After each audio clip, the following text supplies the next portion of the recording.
ये double engine की सरकार में 5 साल के अंदर 5 मेडिकल कॉलेज।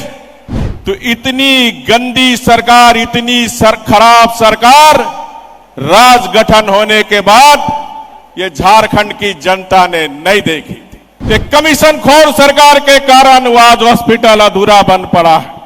मोदी जी के नेतृत्व में विधानसभा का शिलान्यास हुआ। 2019 में मोदी जी के नेतृत्व में विधानसभा का निर्माण हुआ। बांग्लादेशी मुसलमान जिहादी मानसिकता के लोग हमारे आदिवासी बच्चियों को 50-50 टुकड़ा करने का काम इस 4 साल के अंदर हुए। पारसनाथ की इस पवित्र भूमि गिरिडीह में आज गिरिडीह लोकसभा और कोडरमा लोकसभा क्षेत्र की कार्यकर्ता और जनता की ओर से दुनिया की सबसे बड़ी पार्टी भारतीय जनता पार्टी के राष्ट्रीय अध्यक्ष, पूर्व स्वास्थ्य मंत्री भारत सरकार का इस धरती में हम हार्दिक स्वागत, हार्दिक अभिनंदन करते हैं। बीते 9 वर्ष के मोदी जी के सेवा, सुशासन और गरीब कल्याण के जो काम हुए हैं वो बदलते भारत की एक नई गाथा है, जिसका विस्तृत वर्णन हमारे राष्ट्रीय अध्यक्ष जी आप सबको संबोधित करेंगे। लेकिन जब मोदी जी के नेतृत्व में झारखंड में डबल इंजन की सरकार थी, तो मैं आपको बताना चाहता हूं कि डबल इंजन की सरकार में दुनिया का सबसे बड़ा हेल्थ आयुष्मान भारत, उस समय हमारे राष्ट्रीय अध्यक्ष केंद्रीय स्वास्थ्य मंत्री थे और झारखंड की धरती से ही, भगवान बिरसा मुंडा की धरती से ही आयुष्मान भारत को लॉन्च किए थे। और झारखंड जहां 68 लाख परिवार रहते हैं, 57 लाख परिवार को कवर करने का काम किए थे। मोदी जी के नेतृत्व में डबल इंजन की सरकार में जहां झारखंड में 2014 के पहले मात्र 3 मेडिकल कॉलेज थे, ये डबल इंजन की सरकार में 5 साल के अंदर 5 मेडिकल कॉलेज माननीय प्रधानमंत्री जी के द्वारा शिलान्यास और उद्घाटन दुमका, हजारीबाग और पलामू, इसके साथ साथ कोडरमा और चाईबासा में भी। लेकिन वर्तमान निकम्मी सरकार, निष्क्रिय सरकार के कारण, एक कमीशन खोर सरकार के कारण वो आज हॉस्पिटल अधूरा बन पड़ा है।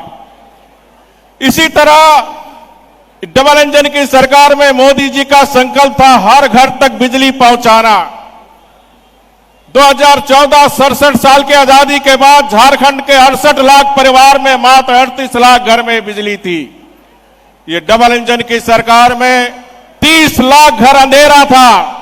मोदी जी के नेतृत्व में 30 लाख घर में बिजली पहुंचाने का काम भारतीय जनता पार्टी की सरकार ने की। इसी तरह अगर हम आधारभूत संरचना की बात करें, 2014 तक 22,248 किलोमीटर सड़क बनी थी। 5 साल के अंदर भारतीय जनता पार्टी मोदी जी के नेतृत्व में चलने वाली सरकार 22,865 किलोमीटर सड़क बनाने का काम किया। 18 साल से अपना विधानसभा नहीं था। मोदी जी के नेतृत्व में विधानसभा का शिलान्यास हुआ। 2019 में मोदी जी के नेतृत्व में विधानसभा का निर्माण हुआ। हाईकोर्ट भवन का निर्माण हुआ। पतरातू में हमारे पास कोयला, लेकिन हम अंधेरे में इसको ध्यान में रखकर 4000 मेगावाट बिजली का उत्पादन, ताकि बिजली के क्षेत्र में झारखंड आत्मनिर्भर बन सके। लेकिन एक निकम्मी सरकार के कारण वो काम अभी भी धीमा है। इस तरह बहुत सारे ऐसे काम हुए इन मोदी जी के नेतृत्व में डबल इंजन की सरकार में। लेकिन जिस तरह 9 साल हम अपने लोकतंत्र के जनता के मालिक को अपना रिपोर्ट कार्ड पेश कर रहे हैं, उसी तरह अगर वर्तमान सरकार हेमंत सोरेन के कांग्रेस जेएमएम आरजेडी की सरकार की लेखा जोखा देखें तो इतनी गंदी सरकार, इतनी खराब सरकार राज गठन होने के बाद ये झारखंड की जनता ने नहीं देखी थी। आज भ्रष्टाचार विकराल रूप धारण किए हुए, आज नौजवान रोजगार के लिए भटक रहे हैं। हमारी इज्जत बचाने के लिए हमारी राज्य की महिला और बहन की दुर्दशा क्या हो रही है, हम सब लगातार समाचार पत्र में आदिवासी मुख्यमंत्री रहते आदिवासी बच्चियों महिलाओं के साथ बलात्कार, बांग्लादेशी मुसलमान जिहादी मानसिकता के लोग हमारे आदिवासी बच्चियों को 50-50 टुकड़ा करने का काम इस 4 साल के अंदर हुए। हमारे पूर्वज प्रार्थना करते थे तमसो ज्योतिमय, हमें अंधेरे से प्रकाश की ओर ले चलो, लेकिन वर्तमान सरकार प्रकाश से अंधेरे की ओर ले जाने का काम कर रही है। 40-45 की डिग्री में 12-12 घंटा बिजली कटी रहती है, पूरी हाहाकार बिजली और पानी के लिए। ऐसी निकम्मी सरकार, और इस निकम्मी सरकार जो भ्रष्टाचार से लिप्त है, जो इस झारखंड कुपोषण है, हमारी सरकार ने 6 जिले में कुपोषण सखी मंडल नियुक्त किए थे, उनको भी ये सरकार ने निकालने का काम किया। हम आश्वस्त करना चाहते हैं भारतीय जनता पार्टी की सरकार बनेगी, जितने भी हमारे पोषण सखी है सबको फिर से नियुक्त कर पोषण मुक्त झारखंड बनाएंगे।